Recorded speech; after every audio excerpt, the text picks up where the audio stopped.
Good morning, good afternoon, good evening. Welcome everyone, wherever you are. We are Francesco Muschitiello and Julien Emilget, conveners of today's webinar. This is the fourth in a series organized by Climate of the Past, an interactive journal of the European Geosciences Union, on one of the journal's topics. This series is part of the journal's celebration of its 20th anniversary of successful leadership.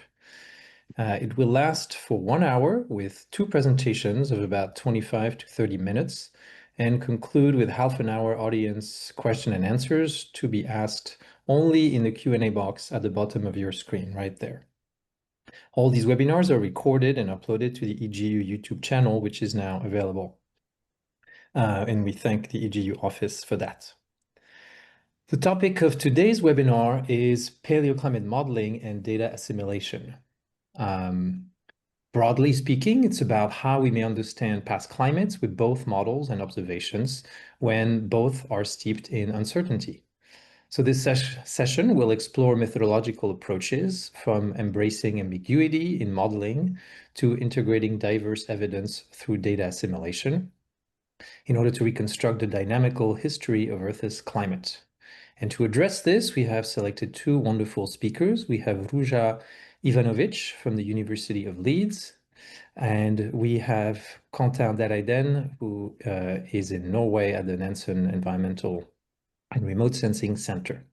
After this introduction, Ruja will start her webinar, followed by Quentin, and Francesco will be managing the Q&A questions. And so I strongly encourage any of you who have questions to ask them at any time. We'll take a look and they will be asked to the speakers at the end. So without further ado, please welcome to the stage Ruja Ivanovic. Well, thank you for the invitation and for the warm introduction. And I want to talk today about my point of view. It's not a review. I want to be really clear about that. I'm not attempting to represent anybody else's perspective on this challenge than my own. But I'm going to talk a little bit about my perspective on climate models, the uncertainties, and how we may approach dealing with the different uncertainties in climate modeling and within a multi-model intercomparison framework. I'm going to give a few case studies that show you some of the reasons why I think about the way I do about uncertainty in climate modelling. I'm going to talk about simulating the last deglaciation and one example of simulating abrupt AMOC changes. And then a couple climate ice sheet simulation example where we found that actually to produce a model that was appropriate for simulating climate change, we had to detune it. So maybe the opposite of what you might normally think of in terms of improving model performance. So first of all then, what do I mean by a model? I imagine everybody here is on the same page as me, that I'm talking about a complex climate model and a numerical climate model. I'm not talking about plasticine and Play-Doh. I'm talking about a numerical climate model that may be visualized like this. This is a general circulation model representing the interactions between different Earth system components. But I would like to make the point that actually lots of things that we don't typically think of in science as being models are models, and probably all of us use models in our day-to-day. Even if we take the simple example of a thermometer, we're not actually measuring temperature directly, we're measuring the expansion of a fluid in response to a temperature change. Even though it's a simple model, it's still a model that is converting what we're measuring to how we interpret that information. And that's even more so the case in the instance of paleoclimate proxies. So please do bear that in mind when we're thinking about models. There are lots of different kinds of models. But today I am mainly going to be talking about this sort of complex numerical climate simulator. And we often conceptualize climate models by representing the different interactions between systems. This diagram here is one conceptualization of a climate model that represents the interactions between some components. And somebody may well have sketched this out at some point, but it will have been transferred into numerical code in order to operationalize it and make it useful for understanding how energy, water, is pushed around the Earth system. So here I'm showing again that general circulation model schematic that I showed in the previous slide. It has a 3D atmosphere in this case, coupled to a 3D ocean, both fully prognostic, both based on first principles of physics. In this instance, we might have a prescribed soil characteristic, vegetation, and ice sheet. A model like this is extremely complex. It takes about 1.5 million lines of code to produce and run. And with it, we can do lots of exciting science. We can make new discoveries, we can explore specific dynamical interactions, and we can predict or project chains of events to try and understand how and why things may have happened in the past. This is all in a model framework, of course, and we hope that in some ways this will at least relate in some part to the real world. But that is only true if we apply a smart application of our models. Models come in all different shapes and sizes, and they're all useful. We may have a more complex version of a model than the general circulation model. We may have an Earth system model, which would have more dynamical components. For example, it may have a coupled ice sheet, a coupled dynamical ice sheet. It may have a prognostic ecosystem, terrestrial vegetation, carbon cycle model, an ocean biogeochemistry model, maybe atmospheric aerosols. Some of our flagship Earth system models used in the community today have these sorts of representations. It makes them very computationally expensive. So although we can explore dynamics and interactions in some detail, it's very challenging to apply these sorts of models to past climates in particular, because we often need long integrations of climate simulations, potentially of thousands of years, certainly for multiple centuries. So on the other hand, we might also be interested in using simpler models, simpler numerical climate simulators. In this case, for example, you might replace your three-dimensional atmosphere with an energy balance model. It might speed up your model, but it might still be perfectly appropriate for the questions you're trying to ask. With a faster model, you can run longer simulations, but you can also run more versions of the same simulation. So you can try out different scenarios, different forcings, or different model configurations. One thing that I would like to be clear of in the framework of what I'm speaking about is that these climate models don't ingest observations like weather forecast models. So there are online data assimilation techniques that take in observations into a model and use those observations as a part of the prediction or projection that they make. In paleoclimate modelling, this is rare at best. It's a very complex process to take a paleo observation or any kind of observation and then improve a model prediction based on that observation.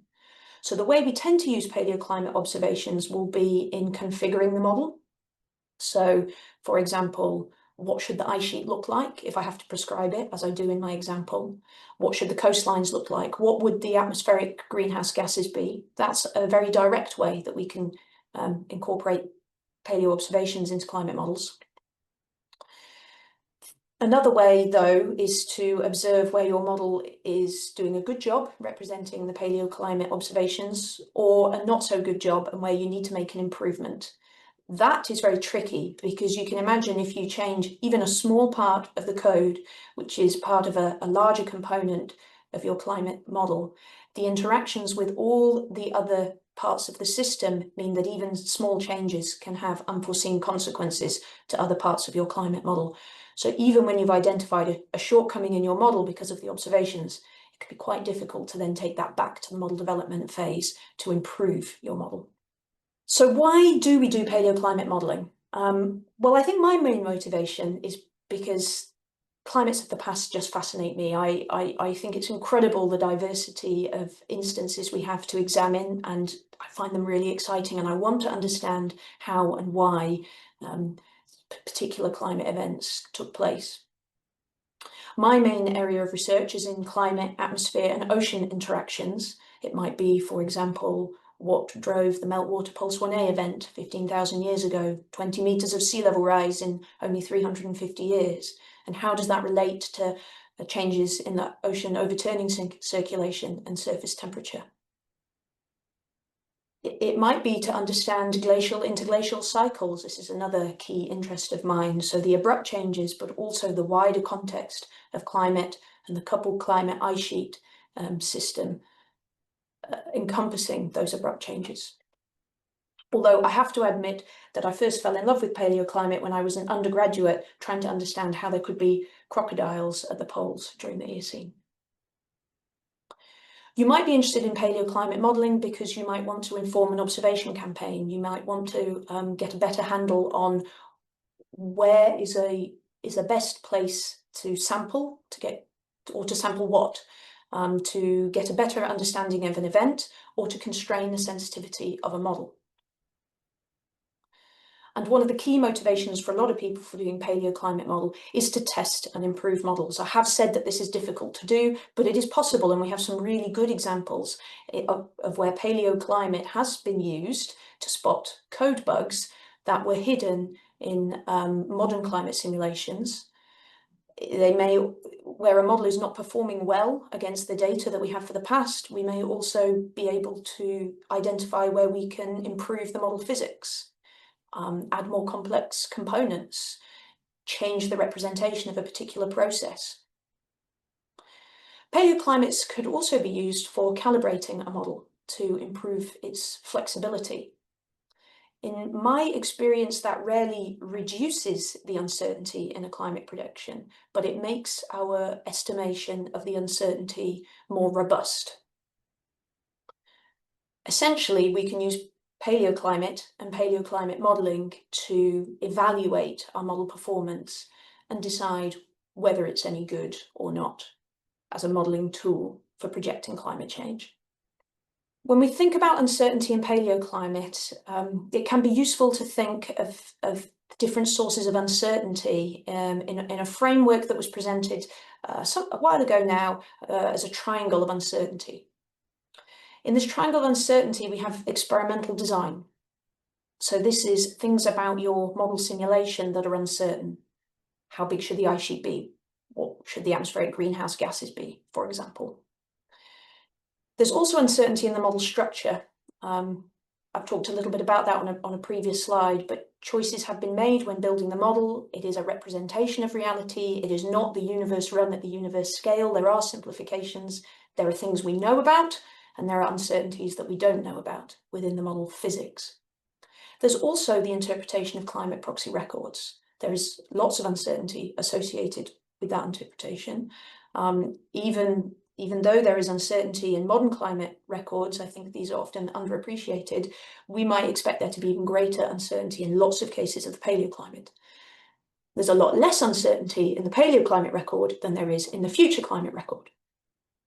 I find it useful to break down this triangle of uncertainty a little bit further. So I think about the uncertainty in the paleoclimate records or the observations, both in terms of the chronology, so the age uncertainty, and the interpretation of the signal. So what is it recording and how big a signal is it?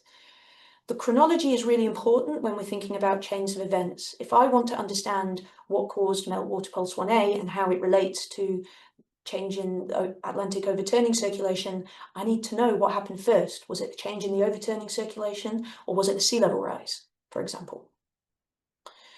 I also find it useful to be a little bit more explicit about the different types of model uncertainty. So in this triangle, the experimental design is probably really what I'm trying to reflect here in the model boundary conditions. But we can break down the model structure a little bit more. So we can leave model structure as it is, things like the resolution, the specific mathematical equations. But we might also think about parameter values, so constant parameter values that are often, there's often a valid range for these simplifications of the physical processes. And when a model is calibrated, a specific value may be decided upon. And if you were to retune your model, then you might select a different set of those constants.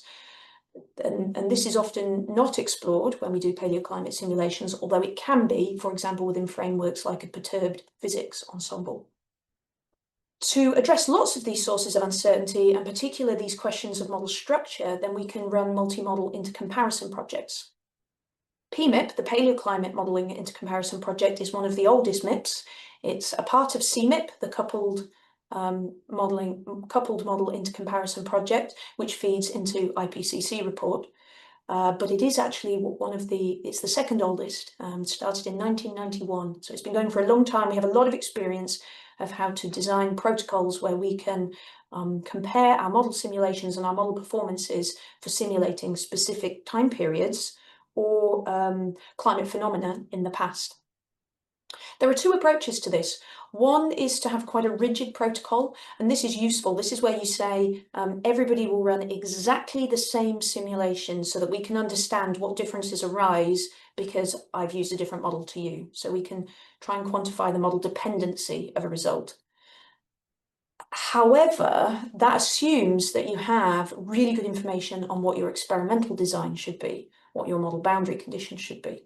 And if you have uncertainty in your model boundary conditions, then it can be useful to use a more flexible protocol that allows everybody who is a part of your modelling into comparison project to try out different scenarios, perhaps the ones that are most appropriate for their modelling tool, to try and see what the different responses are when you try those different permutations of how that event might have looked or how that model could be configured to simulate the event.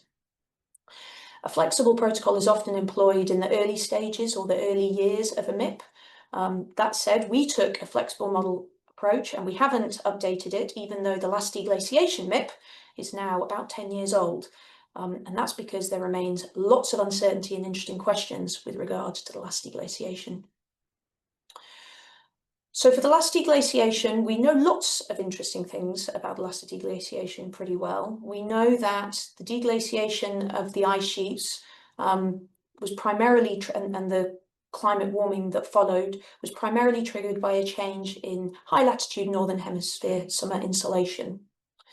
That the change in the ice sheets and interactions with the climate system triggered a rise in CO2, and that the global climate or temperature curve more or less tracks that CO2 curve.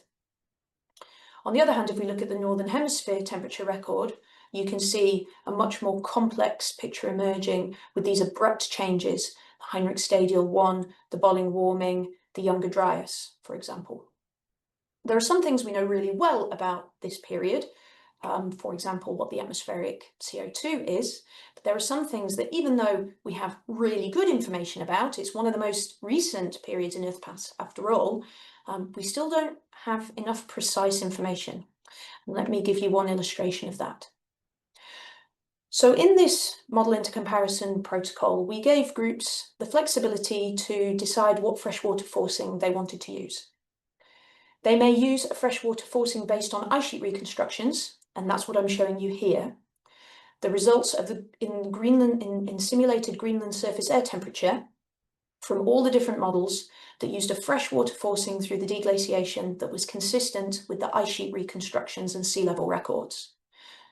So freshwater fluxes put into the ocean are aligned with the best data we have of where that water should go, how much water should be put in. And you can see that we do not have very good agreement with the Greenland ice core record in these simulations, particularly in terms of the abrupt climate changes. For example, the Heinrich Stadial 1 cooling and the Bolling warming. In fact, in the simulations that include a meltwater pulse 1A, we have the opposite change. We have a cooling happening around the time of the Bolling warming.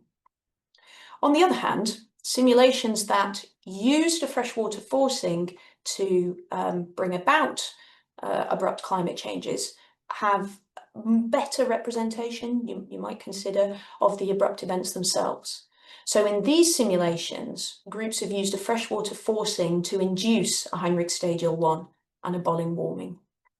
However, that freshwater forcing is largely contradictory to the records that we have of climate change.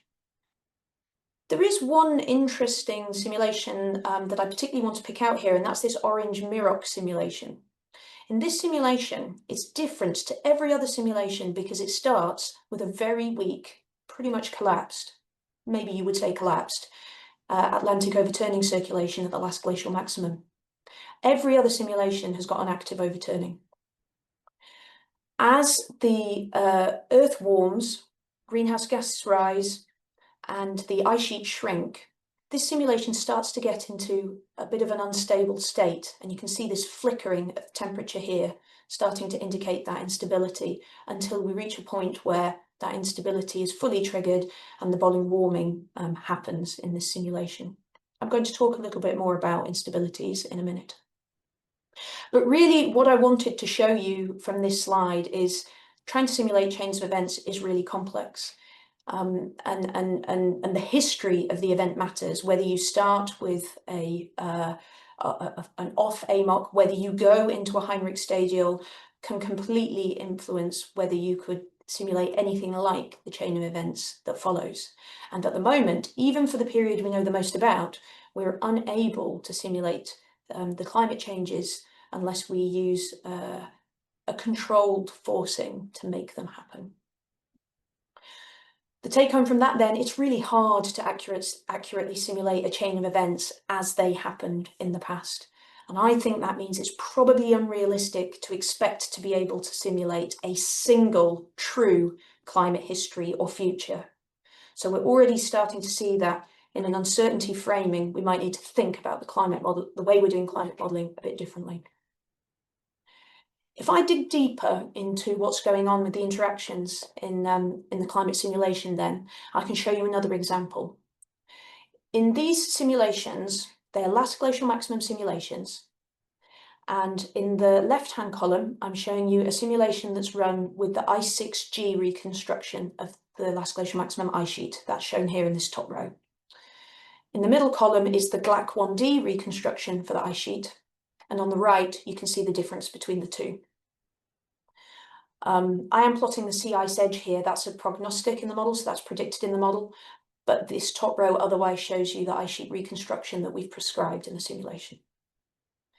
The consequence of the difference in these ice sheets is a difference in the surface wind forcing. And I particularly want to draw your attention to the difference in the surface wind forcing over the high latitude North Atlantic. Having a different ice sheet simulation in this model, which is otherwise completely identical, causes a significantly different wind stress over the ocean, such that our convection, our oceanic convection, is quite different between the two simulations. I'm showing you here the mixed layer depth. This is important because it means that the simulations are preconditioned to have a different sensitivity to the climate change that follows. In the case I'm going to show you, to the freshwater forcing that follows. On the one hand, with the GLAC1D ice sheet, a little bit of early deglacial meltwater, the amount of fresh water that we see not soon after the last deglaciation, 20.7 thousand years ago, induces an oscillation in the AMOC between a severely weakened or even collapsed state and two strong AMOC modes. We give them slightly different labels because the patterns of where the convection is happening, or the centers of mass for the convection, are a bit different. So the dynamics are a bit different between these two modes, but they both occur in this strong AMOC kind of window of the simulation. This may be a little bit like the sort of instability or abrupt AMOC change that Christo was talking about in, I think, the first webinar of this series. And Yvon has a nice paper where he explains in some detail the convection-advection oscillator that he identified to explain this AMOC change. On the other hand, in the I6G glacial simulation that we ran, nothing. That freshwater forcing does absolutely nothing to the overturning circulation. We don't have this oscillation. We don't have this collapse and reinvigoration. We just have a really strong, stable AMOC. And we can think about these systems in terms of a window of instability. So here I'm showing a schematic with AMOC strength along the y-axis and some forcing along the x-axis. This could be fresh water, like the example I've just showed you, where we increase the fresh water in a particular model configuration and we tip our AMOC into an oscillatory regime. If we were to continue the forcing or increasing the forcing strength, then we will push it out of that window where it's conditioned to have this instability. But this is a massive oversimplification. There are lots of different forcings and boundary conditions that will be prescribed in the model, and that things that will be changing in the Earth system, greenhouse gases, orbit, for example, isorography, coastlines. We should also think about the dimensions induced to this window of instability for having different model inputs, like the parameter values, and different model structure. So this window of instability needs to be characterized across a very complex multi-dimensional space. Not only that, but we found that there can be more than one window of oscillation, even for the same model. So never mind that you have these different model structures to contend with different models. In other words, models allow us to explore and understand climate mechanisms in a lot of detail, which is really helpful. But the space in which they're triggered is extremely complex. I want to just finish with a final example then that looks a little bit at some of that complexity. In recent years, we've seen the uptake, the development and then uptake or application of coupled climate ice sheet models. These are incredibly valuable for really looking at the complex interactions between the climate and ice sheet system in an explicit way. And the models are usually calibrated to do a good job with modern ice sheets. However, that calibration against the modern ice sheets may be hiding model biases, compensating biases that mean that for the modern, they do a great job. But when you try to simulate something that's out of sample or a condition that's different, the model fails. Let me give you an example of that. We ran the model, doing a great job for the pre-industrial, for the last glacial maximum, and we lost all the ice. So the last glacial maximum, when we should have big North American ice sheet right across the Canadian Shield, and over time it deglaciated to nothing. And that's because in the modern climatology, there were compensating biases between, in our case, the albedo and cloud representation schemes that you couldn't see for the pre-industrial, but when you took that simulation out of sample, applied it to a paleo time period, the clouds regime was different over the North American ice sheet at the last glacial maximum. The model behaved in a different way, and it allowed us to identify that bias, which meant we could recalibrate it. So we ran thousands of simulations in a perturbed physics ensemble of the ice sheet and climate model. And we were able, from that large ensemble, to find a space of simulations that, well, I called it NROI, so were not ruled out yet. To us, they were acceptable in terms of our implausibility metric. And from these simulations, we could say, yeah, we can simulate a good last glacial maximum ice sheet. So we'd effectively detuned the model to make it more flexible for it to be able to simulate climate change. It did a worse job for the pre-industrial, but it could simulate climate change. However, then when we tried to run it for the deglaciation, we'd done such a good job of finding a model configuration that looked good for the last glacial maximum that we couldn't get the ice to deglaciate when we increased CO2 and orbital forcing. So we kind of fell into our own trap there, where again, we'd over-constrained the model to produce a particular climate state. So we had another go, this time simulating under the deglaciation. And this time we got a model configuration that did deglaciate, that did look good for the last glacial maximum, that most certainly looked worse for the pre-industrial. But for the most part, we were pretty happy overall that we were doing a better job with the model for the right reasons. And I think that's the third message from my talk, that to build a model capable of simulating climate change, we need to test and calibrate it against climate change.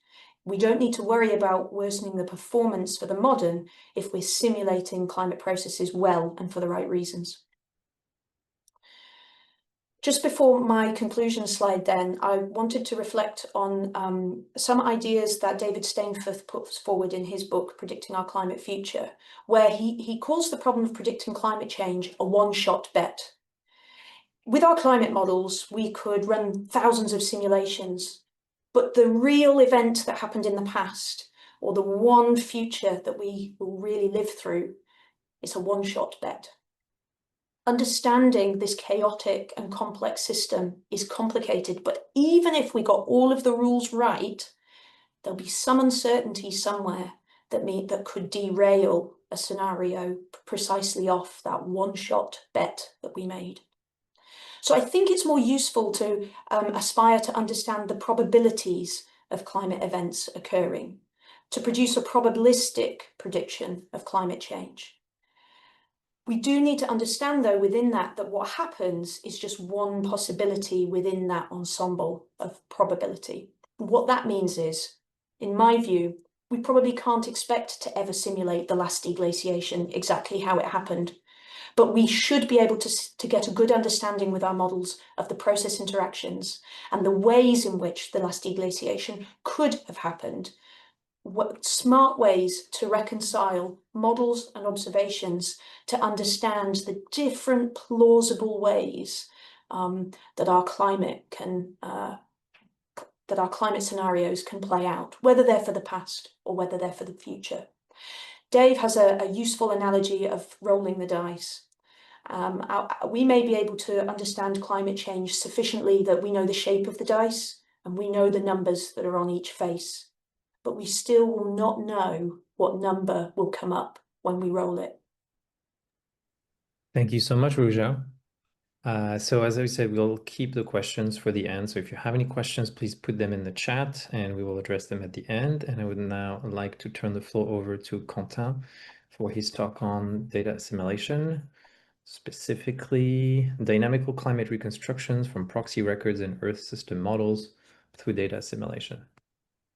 So first, I would like to thank the organizer for giving me the opportunity to present the work. As Julien said, so I'm Quentin Dijden, a researcher based in Norway from the Nansen Center in Bergen. And today I'm going to talk about how we can reconstruct the climate using paleoclimate records and climate models through data assimilation methods. I would like also to thank my previous PhD supervisor because I learned a lot from him. So it was EGU, and also more recently François Collignon, which trained me about all the methodological aspects on the method. Through the talk, I hope to convince you that the data assimilation is a powerful method to maximize the potential information from both the records and from the climate models. So the talk is mainly focused on the methods, but I will try to make it as simple as possible by presenting the main ingredients of the method. So first, let's start with the records. In order to know what looked like the past climate, we need to rely on indirect observation that are the paleoclimate records. Those give insight into the past environmental condition. For instance, in Antarctica, as you probably all know, the most famous paleoclimate records are the ice core, the main archive. Therefore, the ice core record provides historical changes of the climates.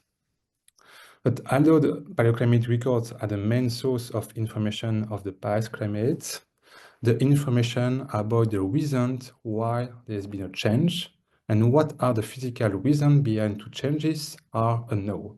The paleoclimate records only provide the information about the evidence. So, for instance, here, I represented the variability of the snow accumulation for 4 ice cores located in West Antarctica.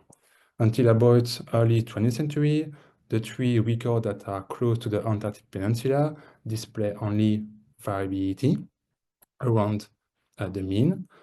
But after, at the beginning of the 20th century, we can observe a positive trend. And the paleoclimate records just provide the evidence about the change at the local scales where the core has been drilled, but not on the reason behind the changes. We can guess some possible reason behind the changes, for instance, the increase in greenhouse gas concentration, but there is not a clear evidence on the physical reasons. And this is a quite common feature in paleoclimate study. We can observe the change in the climate from the records, but we cannot explain why the changes happened. And without a clear understanding of the physical driver of the change, the confidence in the prediction of the climate change is quite limited. Beyond the local information provided by the paleoclimate records, to provide a complete spatial distribution of the change at the continental scales, there are some methods that use the local information to infer at a wider scales. In other words, to get the full picture of the change. For instance, here for snow accumulation over Antarctica, the author produced a snow accumulation reconstruction over the past 2 centuries by using all the available ice core snow accumulation records interpolated over the entire continent using a kriging method. So the kriging method is simply a method to interpolate spatially. They show that the Antarctic snow accumulation trends are highly variable in space, both in sign and magnitude. Therefore, we can connect the changes between the different regions and to refine our potential driver of the change. For example, since the trends are highly variable in space, it might suggest that some changes involve atmospheric cycle changes, because usually atmospheric cycle changes are associated with a more heterogeneous spatial pattern. Although this reconstruction gives insight in the spatial changes in the snow accumulation, it doesn't provide any information about the physical explanation of the changes. It doesn't say anything on the reason, the explanation of the change, neither on the dynamics that caused the change. And it's not at all a criticism against the author, because the main goal was to provide this map of the change. Therefore, another approach is required to understand the physical reasons beyond these changes. This another approach is the modeling approach, as presented by Rusa just before. So by including all the components of the climate, the atmosphere, the ocean, the sea ice, the land, and more recently, we have also a lot of interaction with the land ice. The climate models simulate the whole climate dynamics and thus are ideal to understand the dynamics of climate changes. They are forced by historical forcing, both natural and anthropic forcing. And the main advantage of climate model is that by providing a complete spatial field of any variables, we can understand why changes have occurred and what are the dynamical explanations of the climate change. So the climate models give information on what it could have happened in the past, but not what is really happened, because they are not constrained by the observation. The standard climate model simulation do not provide the information on the timing of the change, in particular at very high frequency. It's just because of the chaotic nature of the climate system. There is a different resolution of interoperability from each model simulation, which is also the case for the observation. One model simulation as the observation is only one specific resolution of the internal variability. Okay, so now let's go back to the information we have from the paleoclimate records and the climate model. So from one side, we have the paleoclimate records, which give the information on the timing of the change at the local scales. For instance, snow accumulation or data routing from the ice cores. And from the other side, the climate model includes all the physics of the climate systems and provide all the spatial field for any variables, such as temperature, precipitation, wind, sea ice cover. But the timing of the change is not included, again, because of a different resolution of the internal variability. So the two sources are complementary. Each information provides a different information, and together they can provide the full picture of the change of the climate systems, both the evidence of the change and the dynamical reason of two changes. And data assimilation is exactly what we need, since data assimilation combines the information from the observation. In our case, one is applied to the paleoclimate timescale, is paleoclimate records, and the physics from the climate models. To make it very simple, data assimilation aims at spreading the information from the paleoclimate variables into space, but also to reconstruct other variables thanks to the climate physics of the climate models. In data assimilation field, the methods, we do not consider neither the model nor the observation as the truth. Both the model and observation are associated with uncertainties. It's very important. So the climate model simulation, data simulation is used to spread the information from the local scales by relying on the covariance from the model, so based on the spatial covariance.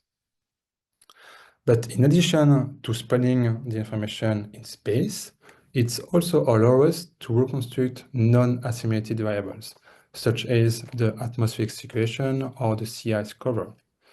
This is possible, again, thanks to the model covariance between the variables from the model. So with data assimilation, reconstructing climate variables that cannot be directly observed is possible. Another large advantage of data assimilations is that we have a dynamical constancy in the reconstructed variables. Since we rely on the climate physics provided by the climate model, this really ensures physical constancy in the analysis, where all the reconstructed variables have been reconstructed in a consistent way. So all the data assimilation is working. To illustrate the method, I will show how the particle filter is working. It's one of the method applied in paleoclimatology. I think it was even the first one, but there is also more sophisticated method. But the particle filter is far easier to understand as a start. So first, we start with the best initial guess, which is drawn from the available climate model simulation, for instance, an ensemble.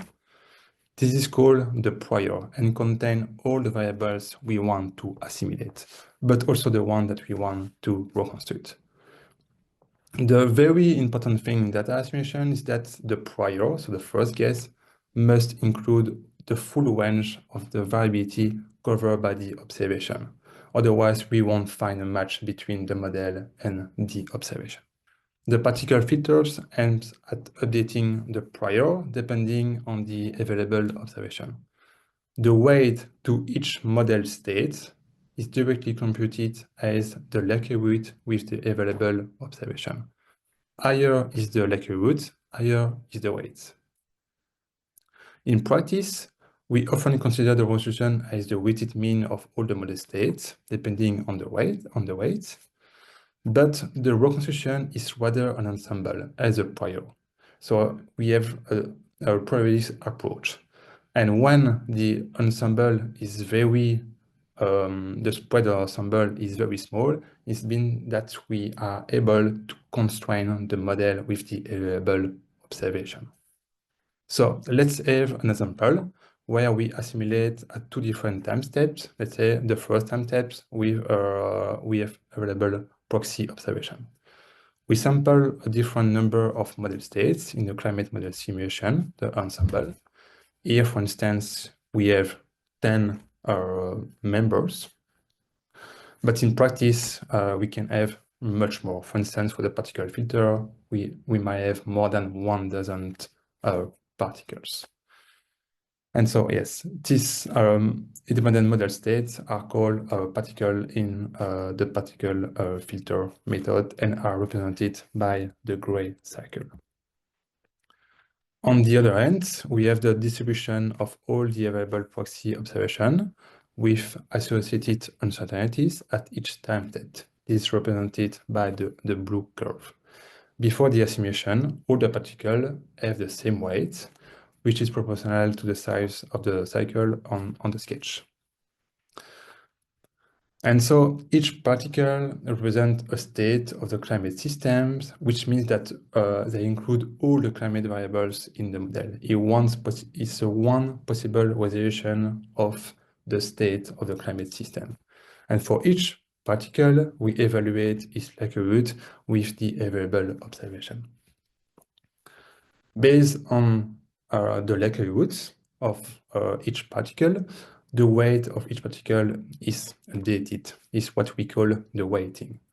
And at the end, we thus have a distribution of the update states based on all the particle with a different weight. Let's take a concrete example on how the local information can be spread in space. So here is represented the temporal correlation between the local snow accumulation at the birth station, represented by the yellow star, and the snow accumulation for Antarctica in the prior for each grid cell. So where there is a significant correlation, whatever is positive or negative, just a strong covariance, there is a potential to reconstruct the snow accumulation from this local record. For instance, all around the station, the correlation is high, which means that the snow accumulation at the station is representative of the area all around. And in addition to spreading the local information in space, the information can be also propagated to other variables, again, thanks to the covariance of the model. For example, on the left, the temporal correlation between the local accumulation at birth, still represented by the yellow star, and the temperature for each grid pound in Antarctica. Here's a clear example showing a strong relationship between the surface temperature and snow accumulation. This relationship is usually observed in Antarctica because of the Cauchy-Capellan relationship. A warmer atmosphere can hold higher humidity content, which can translate into more snowfall over the continent. On the right, we have the same correlation with the snow accumulation, but here with the 500 geopotential 8, a measure of the large-scale atmospheric circulation.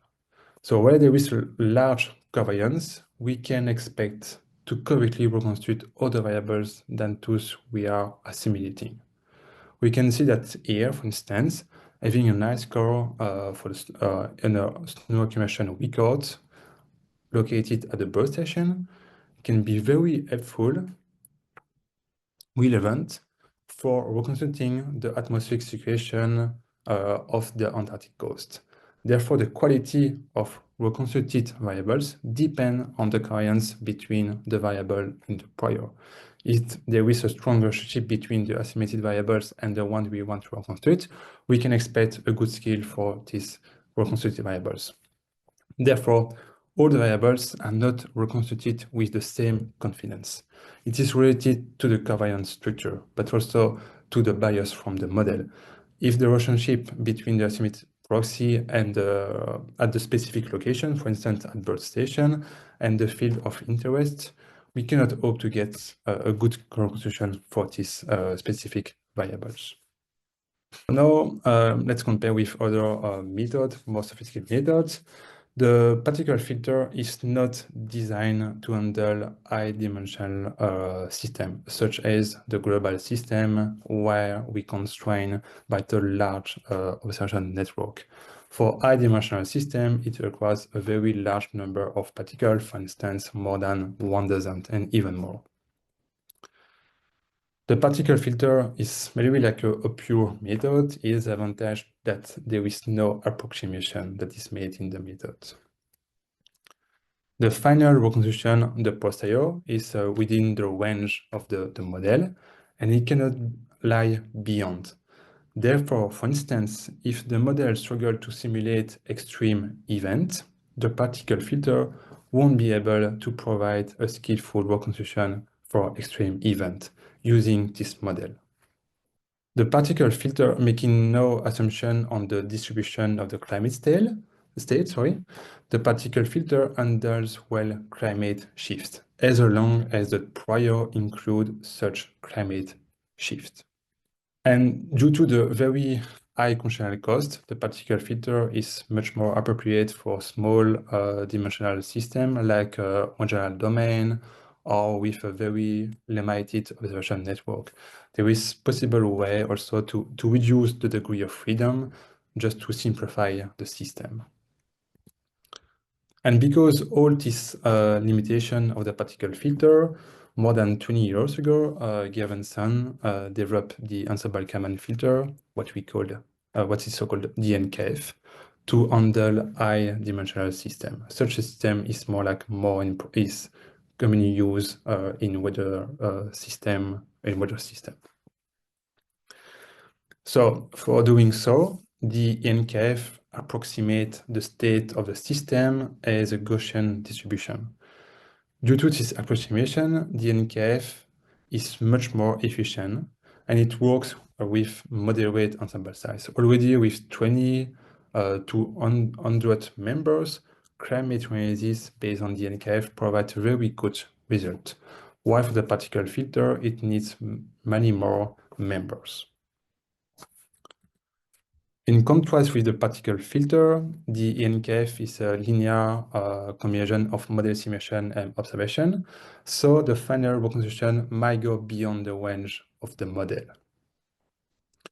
The ENKF being used worldwide, many well-developed methods are able to mitigate the sampling error related to the small ensemble size, but also spurious covariance between like very long covariance that doesn't make any sense. And finally, because of the small computational cost, the ENKF is the main used paleoclimate data science method for global purpose. But the spirit of the ENKF is very similar to the particle filter. We start with an initial guess of the system. Here is XF, is the background state, the state that we want to update. The observation we are using for constructing the model are D.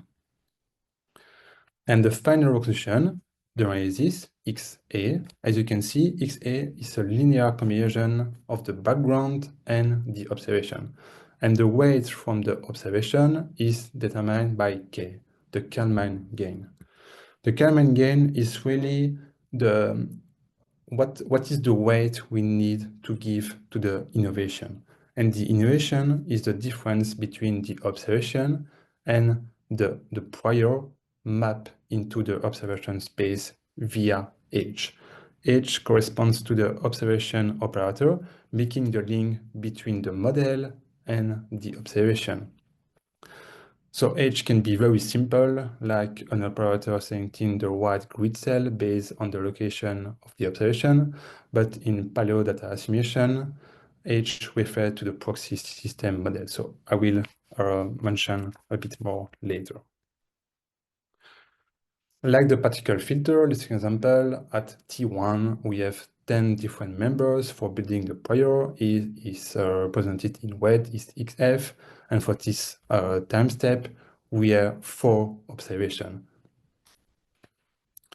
The ENKF updates XF to obtain XA, which you can see have a better argument with the observation. It's closer to the observation, the distribution has changed to match the observation distribution. And not the same for the next time step. So I'm mainly finished with the theory. I will present an application of the method to reconstruct the climate of the past 500 years using the Norwegian climate prediction model.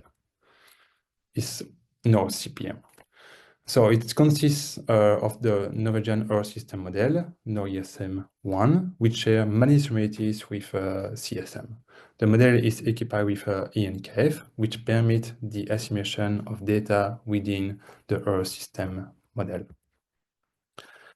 In its standard usage, an ensemble of simulation, typically 30 members, is performed, and then the model is integrated over a month. After a month, the ENKF updates the ensemble according to the available observation while considering the uncertainty from the model, but also from the observation. Again, data assimilation doesn't treat the model nor the observation as the truth. In terms of paleoclimate records, we are using a large range of records, in particular from the PGS2K database, like coral records. The main record that we have is the tree record, and for the ice sheet, we have the ice core record. So, as I said, when we apply data assimilation on paleo timescale, we need a forward operator to make the comparison between the model and the paleoclimate record. It's what we call the proxy system model. It's the H operator in the Ansel-Kalman equation. Those models are defined as the complete set of processes by which the response of a sensor, for instance a tree, to environmental forcing is recorded and observed in a material archive, for instance, the ring of a tree, as a measurable variables, like the width. Historically, these functions were called transfer function. Now we are more using the term proxy system model to clearly state that this model should encompass all the processes leading to the archive or the environmental condition we are using for reconstructing the climate. So the convention is really to work in the proxy space. So it means that we translate the climate variables into proxy variable. We should use as much as possible use proxy system model with including all the processes related to the proxy archiving to have the most fair comparison between the model and the proxy. This really guarantees of using the full potential of the proxy during the assimilation. However, such very complex proxy system models are characterized by a large degree of freedom, a lot of parameters to calibrate. It makes them very difficult to calibrate and to use. Therefore, often simple proxy system models are used for two reasons. Low degree of freedom, so easier to calibrate. It can be also easily applied and to implement for different archives, but we might have a few caveats since we don't reproduce all the processes that led to the final records. Okay, so now we have finally all the ingredients for performing a reconstruction of the climate using data assimilation. And my main current work is to perform a fully coupled analysis over the past 5 centuries. But first, we focus on reconstructing the past variability of the atmosphere, including the state of the ocean at the surface. The atmosphere has a lower periodicity time, lower than the temporal resolution of the proxy available over the past 5 centuries. So typically, the proxy has an annual variation. And so we can employ a so-called offline data assimilation methods. So this means that all the reconstructed time steps are reconstructed totally independently. The temporal variability from the reconstruction is only determined by the temporal variability from the assimilated proxies. There is no information from the model that is transferred from one time step to another time step. Using an offline data assimilation approach, we can use existing model assimilation to draw on the initial state of the system. It's therefore much cheaper compared with the standard data assimilation method, where the model needs to be integrated until the next time step where our proxy records are available. In the project, we use 30 members ensemble performed with NORISM1, and each member differs by a different variation of the interoperability, but all the members are driven by the same external forcing, for instance, the same volcanic eruption. The assimilation is performed on the temporal anomaly. This ensures that the assimilation aims at producing temporal variability from the proxy and not only correcting the mean state. So just to be quick, like a short evaluation of the products. So here I plotted the coefficient between our product and ERA5 over the second half of the 20th century at the annual time scale for near surface temperature, sea surface temperature, precipitation, and 500 hectopascal constant rate. Overall, we observe a distant reconstruction with the highest performance in the Pacific. The scale is also higher in areas where proxy records are located, for instance, in the tropics due to coral record, North America, Europe, thanks to the tree record, and for the two ice sheets, thanks to the ice core record. And although there is no direct observation for the atmospheric circulation, because of the data assimilation framework, the large-scale circulation is also well reproduced due to the comparability between the assimilated variables and the atmospheric circulation. Maybe I can skip this part. Yeah, so most of the available analyses covering the past centuries are focused on the atmosphere and mainly provide atmospheric variables and variables at the surface of the ocean. But oceanic reconstructions are very essential to understand the low frequency variability of the climate. But because the ocean has a much larger inertia due to the heat capacity of water, we cannot employ the same annual offline data estimation method for reconstructing the state of the ocean. We need to adapt the method and use other approaches. One approach is to average the prior over a longer period. For instance, Mattosman, when he produced a climate reconstruction since the EGM, by assimilating the sediment oceanic record with an average resolution of 2 centuries, they average the prior over 50 years to be more representative of the low frequency variability. And at this low frequency variability, the ocean contributes far more compared to the atmosphere. So it's very important that the prior must fit what we want to reconstruct. A second approach is to develop a simple model to mimic the low frequency variability from the ocean, like a linear inverse model, and more recently, model based on machine learning. A third approach is to force ocean model with atmospheric reconstruction. By doing so, the full ocean can be reconstructed by simulating the oceanic response from the atmospheric variability. And in our latest work, we were able to reconstruct the Antarctic sea ice extents over the past 3 centuries, but also the strength of the AMOC. And finally, the last approach is a flow-dependent approach that can be also used to reconstruct the ocean, where the prior can be updated at every time step. It's very, very expensive, but it really ensures consistency in time. And overall, when we account for the ocean memory, a stronger multi-decadal variability in the climate system it observed compared in the case where we don't take into account the ocean probably. So to finish, I propose to highlight a few perspectives. First of all, the proxy system model, given the critical role in the data estimation, we should as much as possible to work in the proxy space using process-based model. For instance, Earth system model equipped with an isotopic model for water is really one way to go. It allows a direct comparison between the proxy and the model. There's been also some work using process-based model for triggers, for instance, to have a better representation, a better comparison between the simulated value from the model and the record from the trees. But the model, as I said at the beginning, are very complex. There is a lot of degree of freedom, a lot of parameters to calibrate.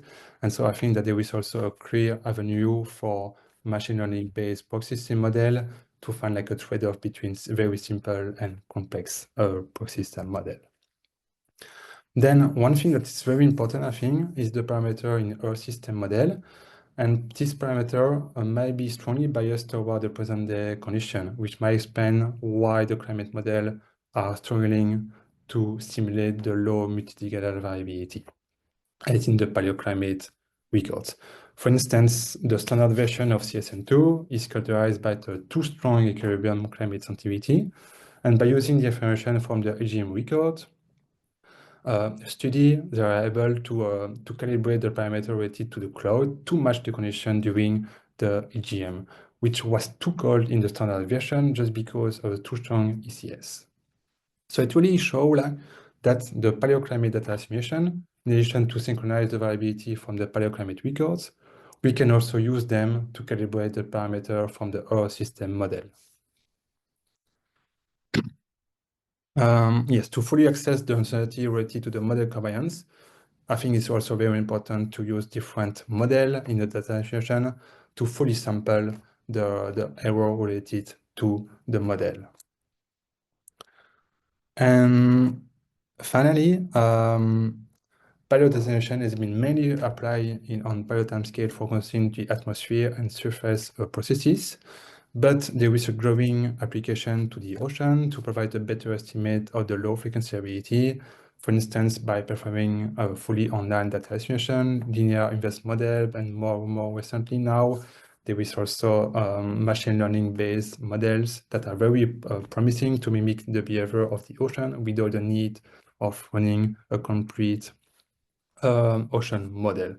However, this model has been trained on Earth system model simulation, which we know underestimate the low frequency variability. I think that I will end up here, and yes, happy to take any question. That's great. Thank you, guys. Thank you, Rosa and Quentin. Those are great presentations. It's really cool to see the exciting science that you guys are doing. So now what we're going to do, we have about 20 minutes and we're going to move into a Q&A and discussion. I would like to open the floor to questions. So just a reminder for the audience, please, could you drop your questions in the Q&A box at the bottom of your Zoom window? And I will read them out. And I would appreciate if you could keep the questions concise so we can fit as many as possible. May we start with questions for Rosa? But while we wait for questions, Rosa, I do have a few questions, actually. I really enjoyed your talk. And I think it kind of broaches a lot of really critical questions there. I was fascinated by your slides about detuning the model. And because you have to change the model configuration to get kind of a decent Laurentid ice sheet extent, I wonder, it's a very broad question here. What is your confidence that we can properly calibrate models to simulate future climate, given these shortcomings? It's a very good question. The optimist in me says that we can find configurations of the model because the climate physics should be the same, right?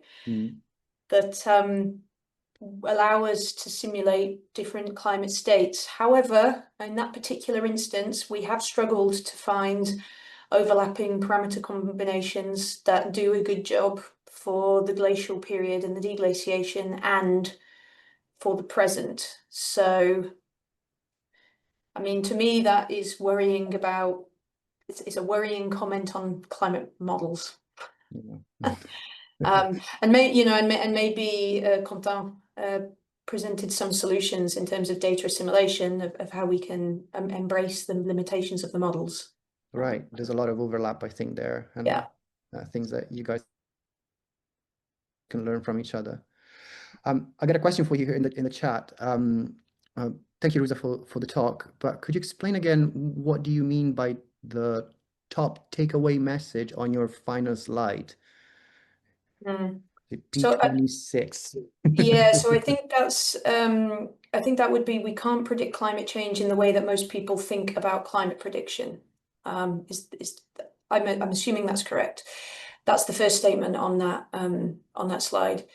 So I suppose what I'm saying there is, in my experience, and this isn't everybody, but we often do think about being able to simulate with our climate model a climate narrative that plays out, whether it's in the future or whether it's for the past.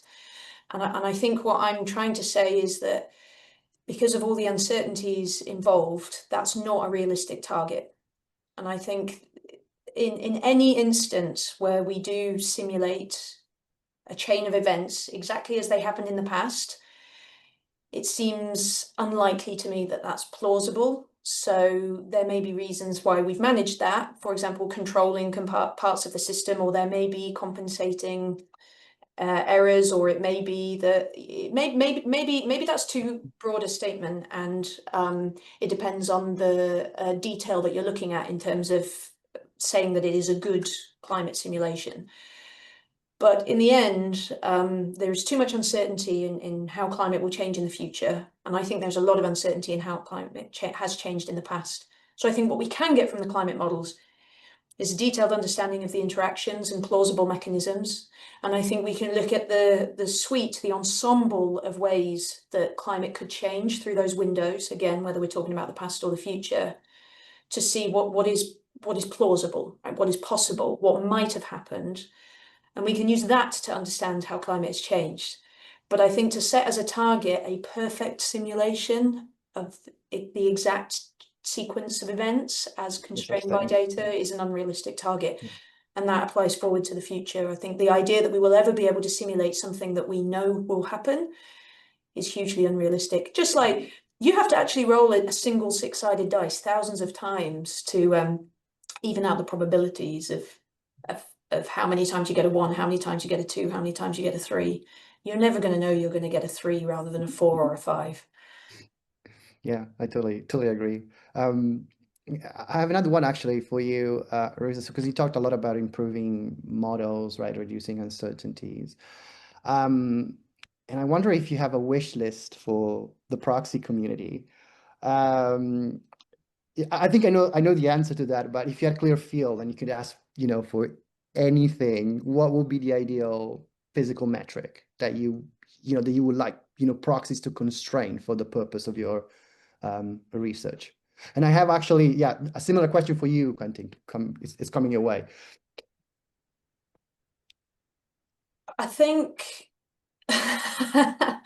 all data is good. I'm always writing letters of support for we get more data because it will provide insight into X, Y, Z. Putting me in the spur of the moment, and probably I should have a pre-prepared answer for a question like this, but I think maybe it's chronologies for me. It's actually knowing when things happen relative to each other, but in quite disparate parts of the world. I think that is a game changer. But yeah, any other system and in as high a resolution as possible would be my wish list. I work a lot with glaciologists, and so for example, surface mass balance parameters are something that they're quite keen to nail down. And I showed you in our example how important that can be for getting an ice sheet simulation. To produce a good simulation. Totally agree. And so, but by extension, Quentin, what is the dream PSM for you that you think may lead to a leap forward in data assimilation? Yeah, so I think that I heard that some middle complexity model like AMIC now there is more and more proxy system model included in the model, and so I think it's really like a way to go because you can directly compare the simulated value with the proxy, and I think it's the models from the intermediate complexity there is more and more going on that direction. But again, what I say is that the proxy system model that's more complex, including all the processes, on theory is much better compared to a very simple model, but it's also very difficult to calibrate. And I know that, for instance, for the isotopic, some model like CSM equipped with an isotopic model for water, it might be still difficult also to have a clear comparison between the simulated value and the proxy. So in theory, it should be better, but it's not always the case. So I think that it's really like a trade-off to find between the complexity and the simplicity. And that's why I also think that machine learning can really help to better understand the processes, I think. That's interesting. Because I wonder, because looking at all the body of the DA work, like the oceans are massively under constrained. Yeah, that's the point. So you ask about the data that we would like to have. I think that oceanic data will be wonderful. But usually the data from the ocean, it comes with a very large uncertainty. And so when we reconsider the climate over the past centuries, usually we don't use proper oceanic data. It's more like coral, but it's more like at the surface. It's not like very giving you tough things on the dynamic of the ocean. So having better oceanic data, I think it really it will be very helpful. Yes, but it's already the case on the present day, like the ocean releases of the last decades.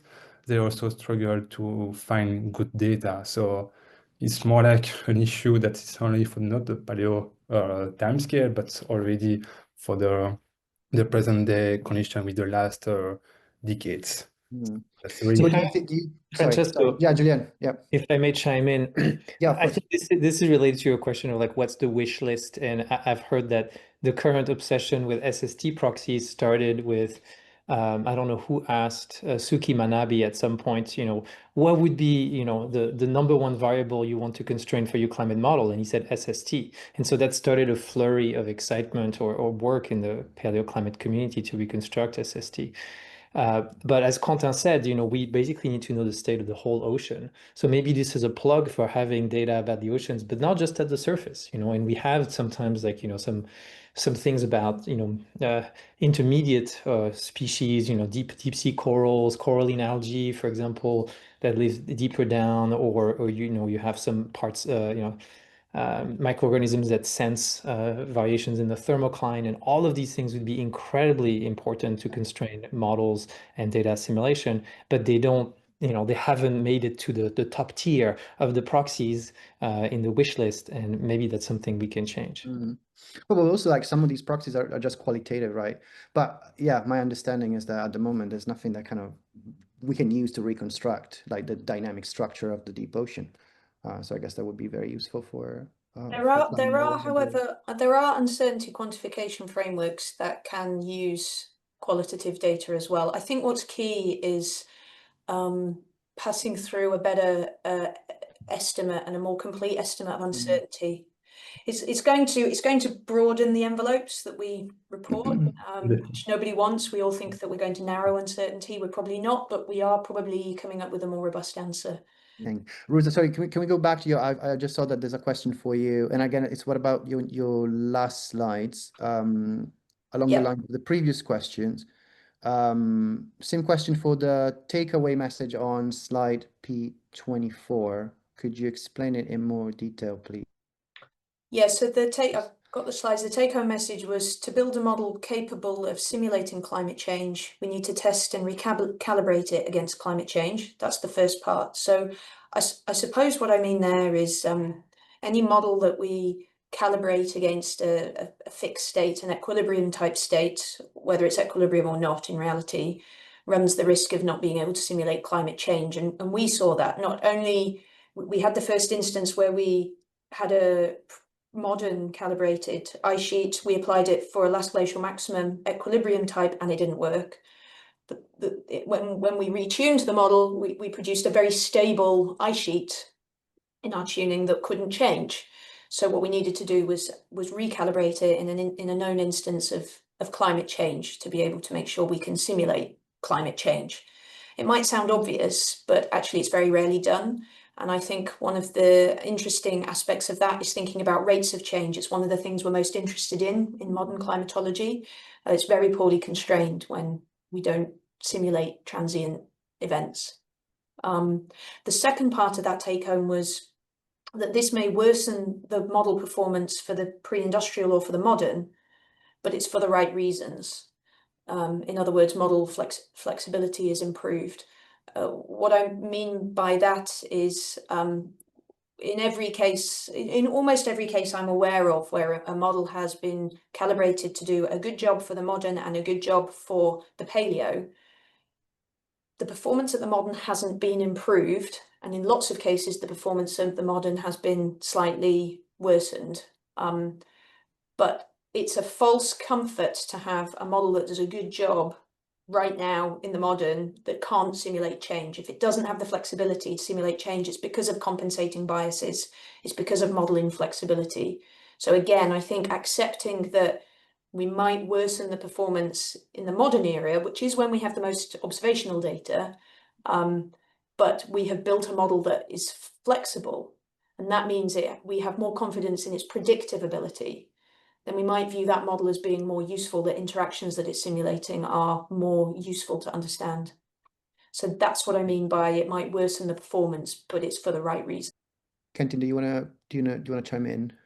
Yeah, I was wondering, so I will be very curious to have your opinion about what is your confidence in the climate projection? Because now you know that when you apply the same estimation of the parameter for a different climate state, like for the AGM, you are not able to reproduce the climate. But we know that at the end of the century, the climate will be also quite different, and maybe as different as the AGM compared to now.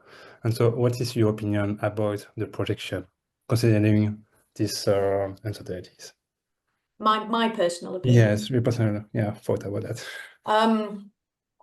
I think there's a bit of an obsession with increased complexity and increased resolution, and that will solve all problems in climate prediction. And I think that increased resolution and increased complexity are really useful tools for doing a better job of simulating processes, but they can never, or at least not with our current, maybe with quantum computing, but with our current high performance computing infrastructure, they do not allow us to assess the range of plausible realities that we could go through in the future.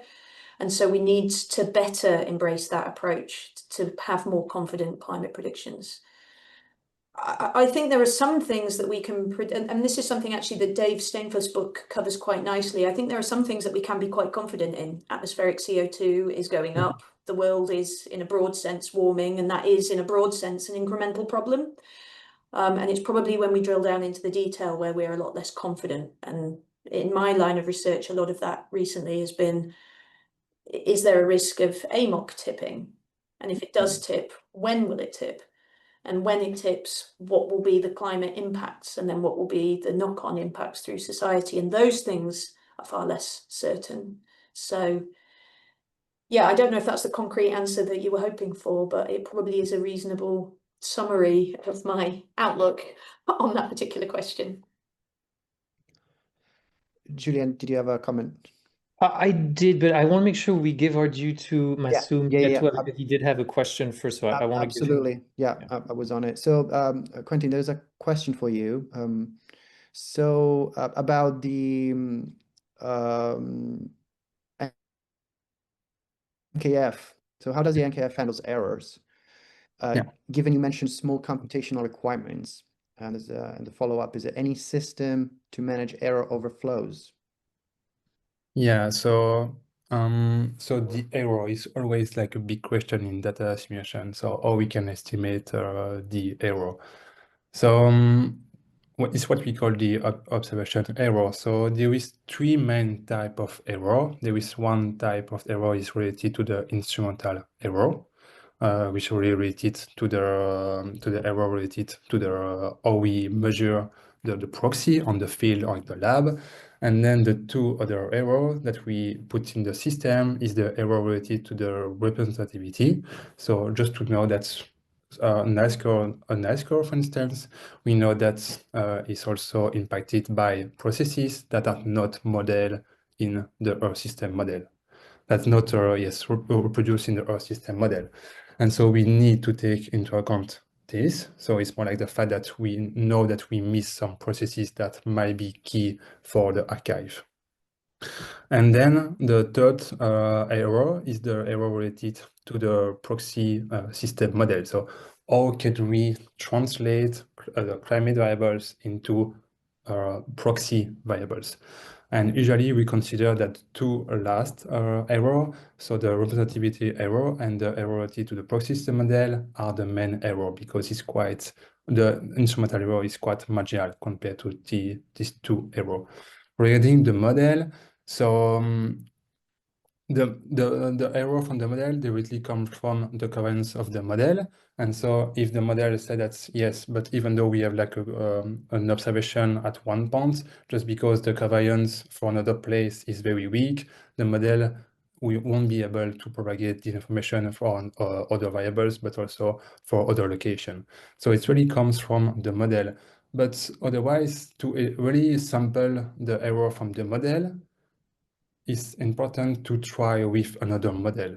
Otherwise, we just have the covariance from this specific model, but we don't sample correctly for me the uncertainties related to the model.